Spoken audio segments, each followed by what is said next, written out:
Hi guys, graduation. Yes, speech and prize giving day is here again. And for those of you that will be graduating, I got your back. Yes, this style is for you. So guys, if you're a hairstylist or an aspiring hairstylist, maybe you're someone that wants to go into hairstyling or even learn how to style hair, maybe gel pack, then this video is for you. Please watch this video to the end.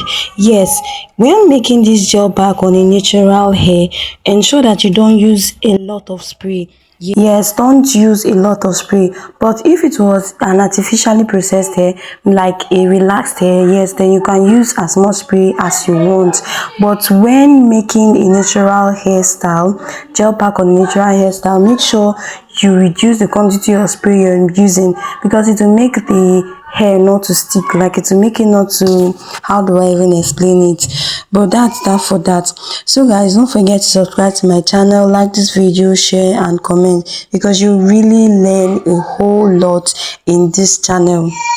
And for those of you that are complaining, after using an edge control to make gel up, that it will become white, to shine white and all that, don't worry, let me tell you why it's always shining white. Number one, you didn't use enough spray. Yes, you didn't apply your spray well.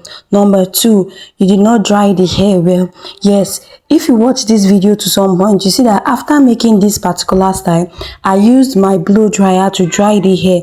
I dried it on heat. Yes, this will make it, this will make it not to shine white. Yes, when you apply enough spray and then when you dry it, it will make it not to shine white. And after drying it, you apply spray on it again, so it will make it not to be white. Enjoy the rest of the video guys. See you in my next video.